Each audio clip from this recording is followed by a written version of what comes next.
Cari amici di Road TV Italia, oggi siamo qui insieme a Bill Russo, che è uno degli organizzatori della Festa di San Gennaro, è anche uno dei membri del comitato per la conservazione della cultura italiana qui a New York. Bill, I want to ask you this. First of all, we have this beautiful Christmas tree right here. So, how the Italian-American community celebrate the Christmas? The Italian-American community is very diverse, and different families in the Italian-American community celebrate differently. It depends on the influences within those families. Families that celebrate in keeping with Italian traditions are those families that the parents, grandparents, and ancestors handed down traditions, and they were followed one generation after the other. In my own case, my mother used to celebrate on New Year's Eve, for instance, the Festa delle sette pesci. Can you explain that? Because in Italy, it's not so famous. I mean, in New York here and in USA, it's among the Italian communities very popular. This la Festa dei sette pesci. But can you explain us? Can you explain us what is this for you? Maybe you don't. The Feast of the Seven Fishes is a meal that's prepared the evening. Actually, it's the evening also before Christmas, where the cook, usually the woman, will prepare 7 different types of fishes for the gathered group. The origins of the Feast of Seven Fishes, the dinner, is probably in southern Italy and has a lot to do with Roman Catholicism, and it has something to do with the concept of fasting and then having a big meal on the celebration day, which would be Christmas Day or New Year's Day.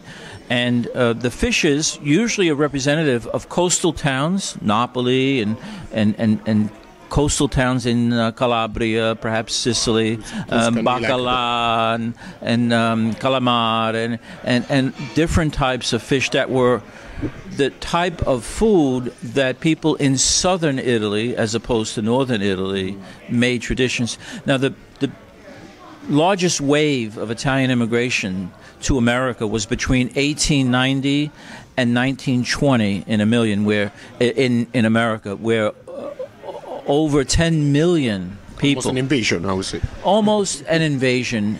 And the whole nature of what Americans thought of Italians changed. These were Italians from southern Italy. Before 1890, most of the Italians that came to America were from northern Italy or from cities within Italy, and they were artisans, musicians, artists, actors, people involved in music or the arts, and it was different. But from 1890 to 1920, when millions of people were looking for work, they came to America with their habits and traditions, and one of those was the meal of 7 fishes. Okay. Now, I want to tell you this. For Christmas, a lot of Italians plan to come here in New York. For you, which one would be 3 places that you will suggest to visit an Italian here in New York? The 3 places that I would suggest for an Italian to visit in New York is, well, one is Rockefeller Center, which is la Piazza dell'America. It's the Plaza of America. It's a gathering place. It's beautiful. The buildings, the ice skating, the lights, the landscaping. That's number 1. Number 2, it's a difficult choice, but I would recommend Lower Manhattan around the Battery, at the river's edge, the South Street Seaport, the coast, il porto della città, the port of the city of New York. The third probably would be the Empire State Building, where one can go up into the observatory and get a beautiful view of the city. But it's very difficult to say 3 because there's so many sites to see. I know you can do a long list for us, but just strictly on three. Now, another question, Bill. I know that you are very inserted in the Italian-American community. So I want to put you a little bit in difficulty. For you, which one is the real Little Italy? The Little Italy in Arthur Avenue in the Bronx, or the most famous, the Little Italy in Mulberry Street? That's another difficult question. I like to put you in difficulty, Bill. I think both of them are authentic. Both of them have different qualities. And just like cities in Italy, small towns, they have una sagra, a festa, and they compete. There's a lot of rivalry between them. You know? There's a lot of competition in Italy. You know, you have the Festa del Pane, Festa dei Funghi, Festa di San Gennaro. All the cities have feasts. In America, you have Little Italies throughout many cities. Little Italy in Manhattan was the first Little Italy. The first pizza place in America, called Lombardi's, was founded in Little Italy in Manhattan. And Little Italies grew up in different parts of the city. So the Little Italy in the Bronx is, the characteristics are different. The street is wider, the buildings are different, and now over time, Little Italy in Manhattan is more restaurants. There are some mercati, there's some markets. In the Bronx, however, there are more bakeries and markets and places to do shopping. So there's a big difference. And the Little Italy in Manhattan is the home of La Festa di San Gennaro. And we were there, and it's wonderful. Congratulations to you and your co-founder of the feast. Well, thank you. I'm not a co-founder of the feast. I am the founder of the San Gennaro Blood Drive. What is? Can you explain? San Gennaro Blood Drive, San Gennaro Feast Blood Drive, is an annual event where people donate blood. Oh, okay. Yes.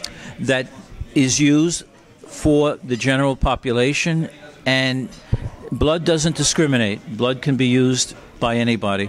Sure. We had over about 80 people who donated blood this past September, and that blood is going to be used for other people. So the communities in the Bronx and in Manhattan are different in many ways, but they're the same. It's an attempt of people to get together and celebrate the culture in a positive way.